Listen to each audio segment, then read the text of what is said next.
Hi everybody, this is Joni Stahl. As you can see, I'm not in my apartment. I am in the local mountains here with my husband Jonathan. We thought we would get away for a couple days because we just needed to get away from lockdown world. And these mountains are not that far from our house, so we thought what better to get out, go see the lake, breathe fresh non-COVID air. So we came up here and, as beautiful as it is, it's totally gorgeous. And doesn't it just bring out the best in us when we get out in God's creation, right? Like we see his birds, his trees, his waters, and we get refreshed in Christ, and we realize why Jesus loved to always resort in the garden. Oh gosh, so here I am, and I want to share some things with you because, well, number one, I didn't plan to video when I go for a getaway alone with my husband. That's our private time, but there's some things that happened spiritually, and something the Lord has done in this little time that we have come up to these mountains. And like my husband said to me while we were here, this is where God always meets people, in the mountains. And he's right. Like, we look at Mount Sinai and Mount Tabor and the Mount of Transfiguration and Mount Carmel. And there's something about coming up to the mountains, and I don't do that often. So I'm just going to get with it right now because I just want to get with what I want to say. Over the last 3 weeks, I've been feeling really worn out. Not worn out from doing these videos. Understand me. This is a labor of love. I love doing these videos, but there's a work that God does in me.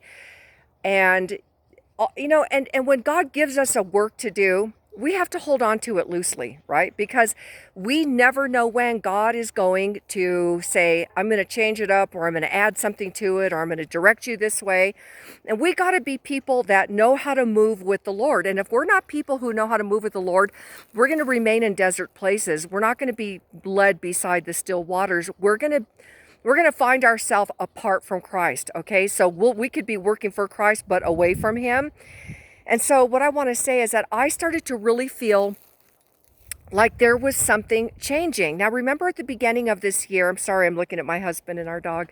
At the beginning of this year, I felt that God had done some changes in me, and I went through something, and it was powerful, and it was life-changing. It was a horrible attack, but it did something to me, and it changed me. And so over the last 3 weeks, I started to really feel that there's something else, like something is happening, and I couldn't tell what it was. And so what I did was, after about a week of that, I thought, I'm going to take this to the Lord. And so I got alone in prayer like I normally do. You know how I do that? I get alone with the Lord. And I was like, Lord, what is really happening? Like, what am I feeling? This feels like a cul-de-sac. This feels like I've grown out of a pair of shoes, and I'm aware of it. What is happening inside of me? And he didn't answer. So another week of that goes by, and it's increasing, and it's increasing. And I didn't even know how to talk about it with my husband. I didn't talk about it to any, I have a couple of very close friends. And those close friends, I didn't even talk to them about it because I didn't know what it meant. So after that, after a couple of weeks, it started to increase. And I was like, Lord, seriously, I don't know what is happening. I said, but I have to face that there's something that you're moving in me to do. So after about 3 weeks of that, we came here. And so the first night that we were here, I had a dream. Now let me pause. Because you see, in my dream, I dreamed of something that I always pray to God about. And first, let me just say it to you. I am no athlete. I am not a jogger. I am a walker. I've never been a person who got involved with sports. I don't have that kind of a body. But, I think God gave me it more up here, or here. But I always pray to God lately because as I'm getting older, it's important to me that my walk with Christ is more defined and more detailed, and it's not just about this blanket covering, one size fits all. I want to serve you, Lord. But that was part of it, that I was feeling this. There's something else coming, and I don't know what that means. And I said, Lord, am I done with field notes? And there was silence. No, that's not it.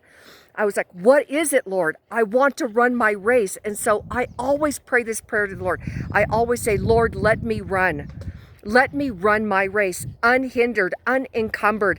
I said, I just want to get out. I want to preach the gospel. I want to tell people about you, Jesus. I want to speak about your resurrection.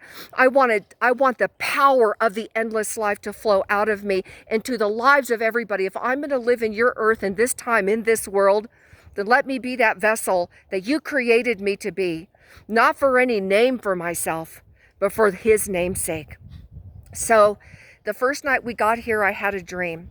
And in my dream, I saw myself kind of randomly walking around here and there. And I was like, all of a sudden, that man that's with me in my dream, he's always on my right hand. All of a sudden, he's on my right hand. And he gave me something to deliver. And he told me, you better, deliver this. And it was of utmost importance. And time was of the essence. And I realized that what he had asked me to do necessitated me to run. And I looked at the thing in my hand. I don't know what it was, but it was vital. It was critical. It was important for me to deliver it. And I was like, I looked in my hand and I looked ahead of me like a path. Like I'm seeing right now, like, paths in the wilderness, right? Like where I'm at. And I said to myself, I looked at the thing in my hand. I looked at where I had to deliver it. And I said, there's not enough time. There's not enough time for me to get there. You would have to run. And I thought, it's so important that I know that if I walked with this thing in my hand, it will miss the mark. There will not be enough time for me to get it there. So in my dream, I said, I'm no runner. I gotta run, but I don't know how to, I'm not a runner. Like I am not a runner. Trust me when I tell you I am not a runner. So I said, I'm gonna have to run. So I took off. The second I started running, 5-10 steps into my running, all of a sudden this power entered into me and I began to run like a champion. As I was running, more power was coming into me. And I noticed I was running like a 15-year-old. You know how they can just spring load off the ground? And I noticed as I was running, I was looking at my arms and I was looking at my legs and I was seeing my entire body change into this other body. And this other body that I had didn't even look like mine. It had perfect muscles and it was full of strength and power. Every muscle was perfect. And then as I kept going, I noticed that everything I was wearing turned brilliantly white. And I woke up. So I started to notice, I started to churn a lot in the spirit. And so that next morning, I just felt very turbulent. I was not understanding what was happening to me. I was like, Lord, I don't understand. Something is happening to me. You're doing something. I can't tell what it is. So then that next night, I had another dream. Before that evening, Jonathan and I was telling Jonathan all about my dream. I was telling him there's something happening. There's something moving. There's something going on. I don't know what it is. I feel like there's something more that's coming. Well, that night I had a dream, another dream. And in my dream, I saw myself at someone's house that I had finished housekeeping. Because I used to do that for a job, and once in a while I'll do that for a friend of mine. And so anyways, I was at this house, and I was finished cleaning it. Like I was completely done cleaning it. I'm switching hands.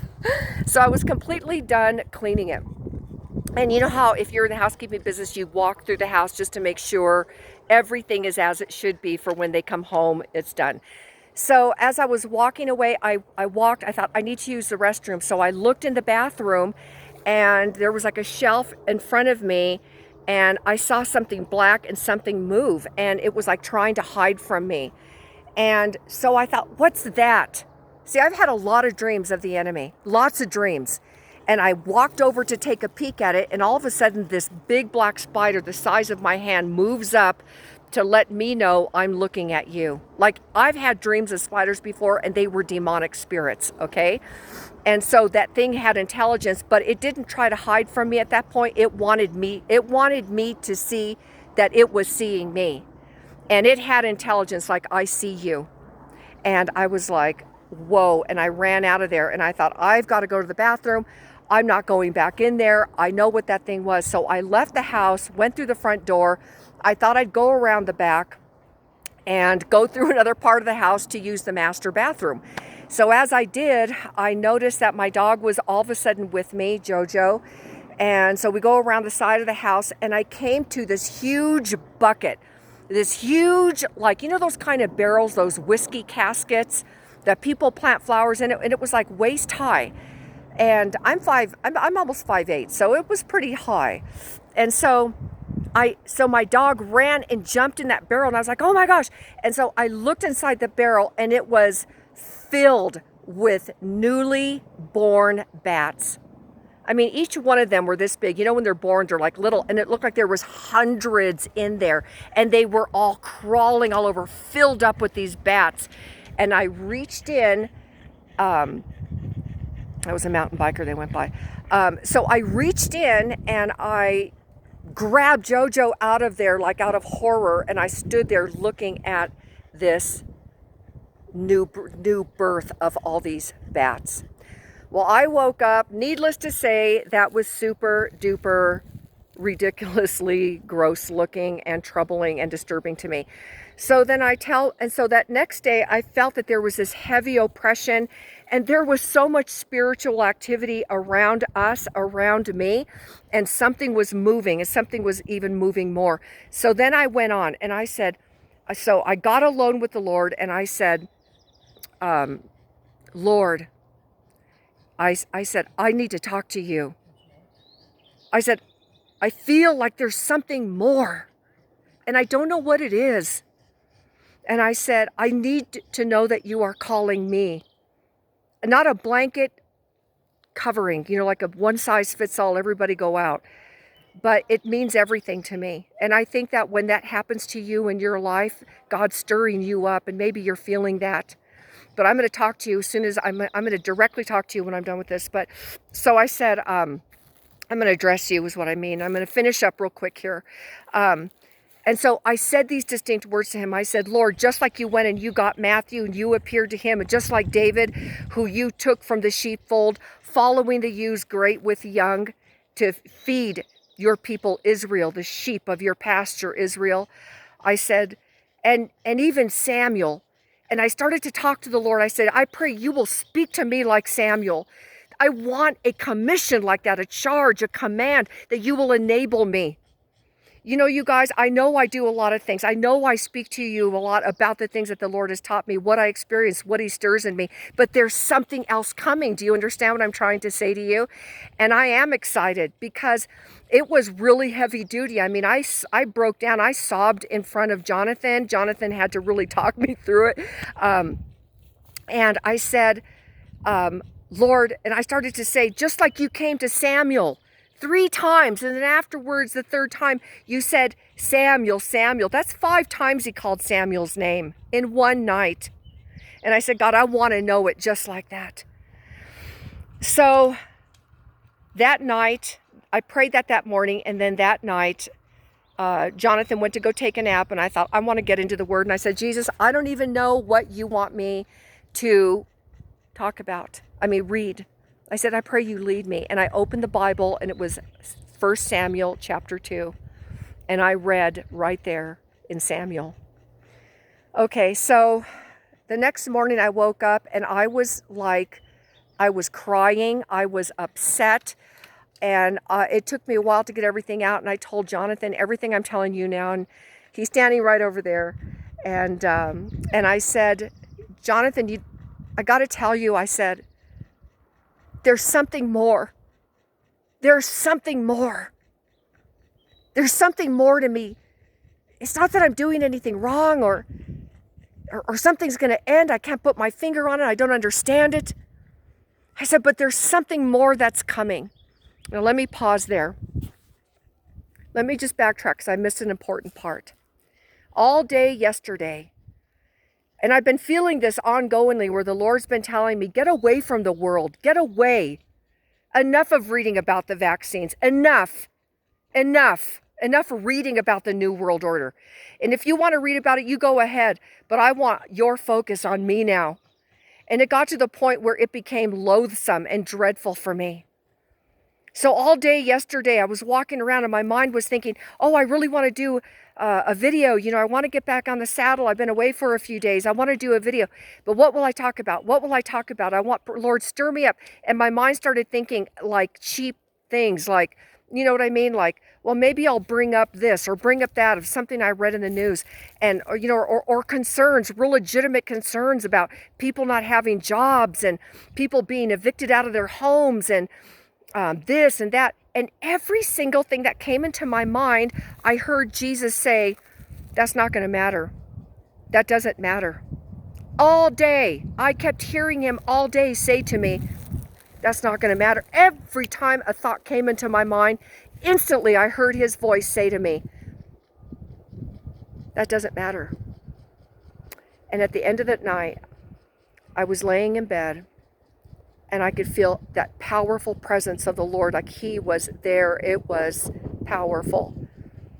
And I said, Lord, I don't know what's happening.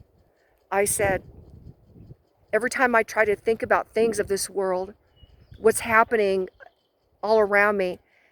And he said to me, all those things are not going to matter anymore forever. And I thought, what does he mean? What does he mean by telling me this all day and now telling me none of those things are ever going to matter at all anymore? And so that morning, Jonathan and I, he was helping me out so much and ministering to me because, I've had a really rough life and I was crying about some things that I'm still not healed from. And it was just so beautiful to me and helping me. And then at some point, he got up to go take a shower. And so I was looking at some text messages and a very good friend of mine sent me this Sid Roth video about a dream he had. And I'm not a Sid Roth follower and I respect him as a brother. And when I heard his dream and what the Lord was telling him, it was identical to what I heard. Now, understand, I'm super independent. I don't say things because other people say them. In fact, I run from that. I'm super independent. I don't want to springboard off of somebody else's dream or word or vision. My thing is, God can speak to me himself. But he said that the Lord gave him a dream, and he's 80 years old, and he saw himself as a baseball player in a dorm room. And he was saying, I'm not even an athlete. I was kind of crippled growing up as a kid. I missed all of that. And the Lord met me in this dream, and he's talking about this dream. I'll add the link down below, but he said, God laid his hand on me. And he said, I'm telling you, he goes, I don't know exactly what it means. He said, but something is coming. And so, you guys, I want to tell you right now, something is coming right now, and it's not going to be the norm anymore. God is going to start moving in your life and in my life and in the lives of all the people. It's no more the celebrity preachers. It's no more big coliseums and big stadiums of high-powered preachers and big money. It's going to be people just like you, just like me. And God is going to do something in our lives we've never, ever seen before. I know it. I know I can't get away from it. Jesus showed me and told me. He said, those things, all these things that we're looking at, the vaccines, FEMA camps, COVID-19, being yanked out of our house, needles plunged into our arms, contact tracers, all this. I was thinking, the Lord said, that's not going to matter. That's not going to matter. That's not going to matter. Nothing is going to matter anymore. Ever again. Something's coming. And it's time to prepare. And it's not going to be the norm, and it's not going to be anything you ever did before. And I'm not just saying it because Sid did. I'm completely independent of Sid Roth. I'm not a baby anymore. So get ready. Jesus Christ is going to do something this world has never seen in those who love him truly and have been waiting their whole life to serve him. And that's probably you. All right, you guys, thank you so much. I'll talk to you soon. God bless you. Shalom. Bye-bye.